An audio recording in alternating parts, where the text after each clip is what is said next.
Alright guys, just like promised, I'm going to give you my cold brew recipe and a quick tutorial on how to make it. It's very easy to make and it tastes delicious. If you're a fan of iced coffee, it's something good to have on hand in your refrigerator, and you can make it in large quantities. Me and Kaile typically will make her flavor and make my flavor. I like stronger, so I'll add a little bit more coffee to it. But I'm just going to go over what you're going to need to make the cold brew coffee at your house. It's a couple of easy like pieces of equipment to get and some easy ingredients to find. So I'm just to walk you through what I have right here. We have a couple of different kinds of coffee. You want a ground coffee, as we're gonna make it in the French press. So a coarse grind. You don't want to go too fine because you don't want it to show up in your cold brew or go through the mesh strainer. This one's Kaile's. This is a chocolate cherry kiss coffee. This is the one I like to do. It's more of an espresso. It's Bustelo. Any of your favorite coffees you can use. If you wanted to do decaf, it's going to be a concentrated coffee flavor and a lot more of that caffeine. So I typically will do this in the morning if I'm like working early. It's a real quick pick you up, and it's good to have for when you get off of work. Next thing I have down here is agave nectar to sweeten the coffee. Some people like dark. If you like dark, you would just go coffee and then sweetener. You can use sugar, you can use honey.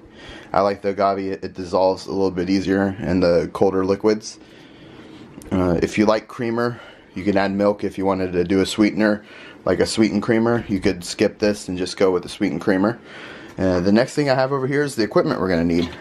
So I have a measuring and a stirring spoon.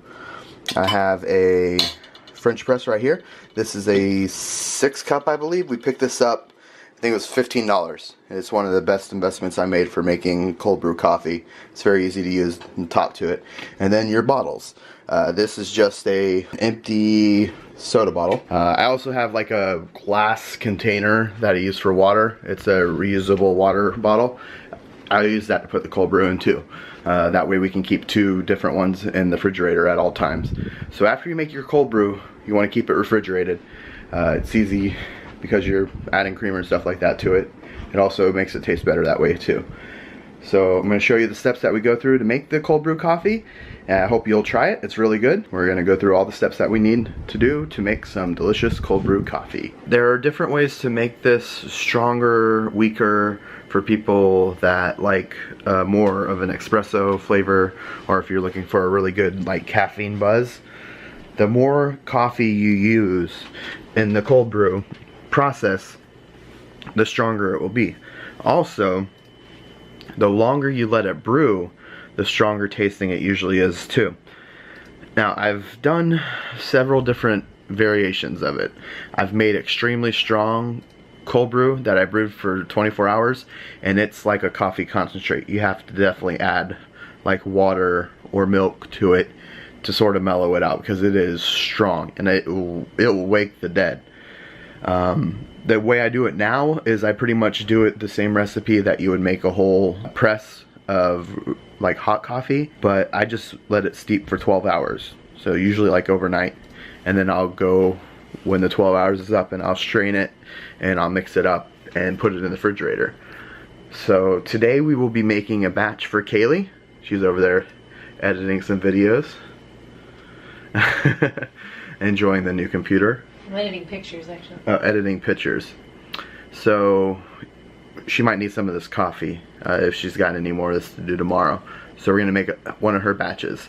She likes the flavored coffee. This works with any kind of coffee. Like I said, I prefer like a strong espresso, dark roast. She likes the lighter, more mild flavors like the fruity kinds.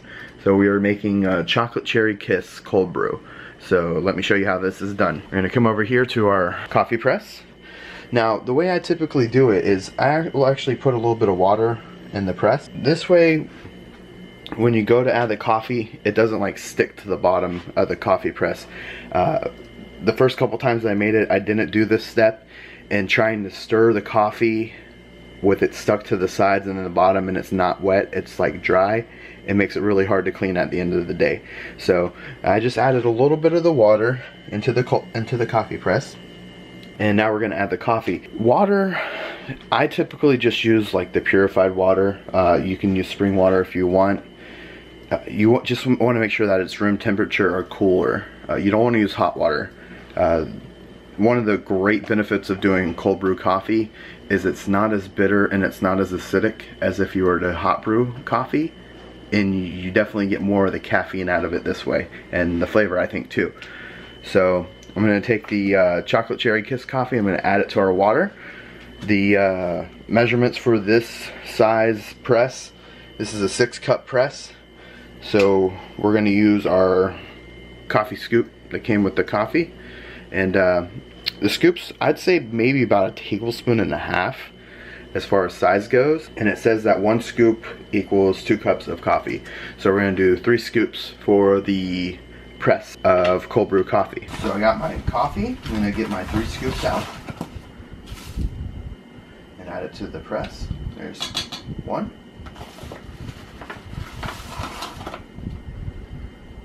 There's 2.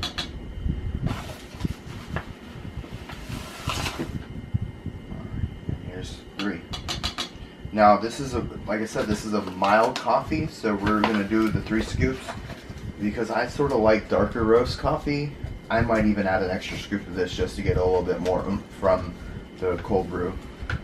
Since my wife does not like the strong coffee, happy wife is a happy life, so we're gonna make it the way that she likes it.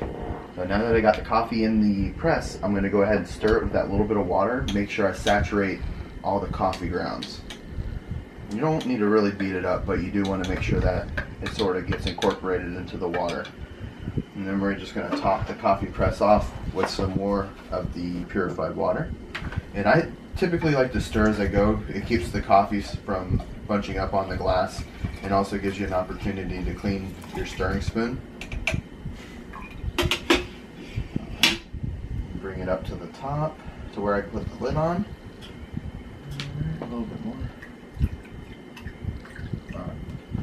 So you can already see like the color of the coffee. I don't know if you can zoom in on that. It's already a nice rich brown and it smells awesome. I'd say if you ever want to try this, it will make whichever room you're making it in smell amazing. And because this has a lid on it, like it said, I just leave it out. You don't have to throw it in the refrigerator. Some people, if you've seen any of the recipes or people that have made this, some of them recommend like putting it in the refrigerator. I leave it out at room temperature. This way, with a lid, it won't get any dust or anything in it, or any kind of bugs or anything.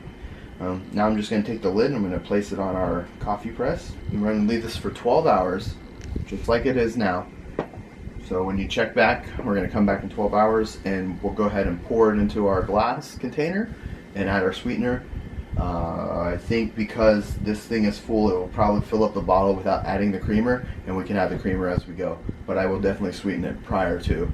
It makes it a lot easier that way. So now it's been 12 hours. We're going to go ahead and we're going to strain the coffee, pour it into our glass bottle, and then add a little bit of our agave nectar.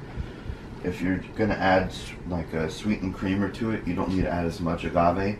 If you're just going to add milk or like coconut milk or almond milk or something like that, you got to add a little bit more because it's not going to be as sweet. So since Kaile likes to add creamer to it that already has sugar in it, we're just going to add maybe like 2 or 3 like tablespoons to the whole bottle of coffee. And we're just going to push this down. We'll strain out all the coffee grounds.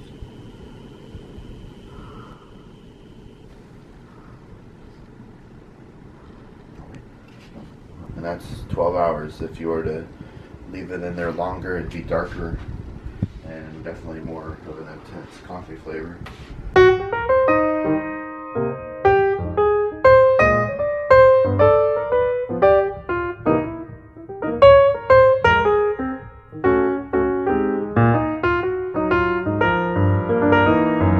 There's our cold brew coffee.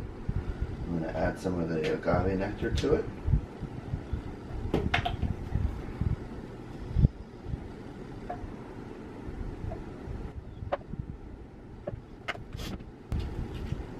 cap it and give it a shake to incorporate the agave nectar.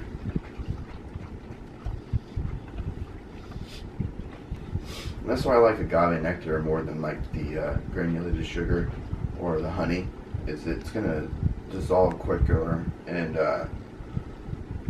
easier in the room temperature water.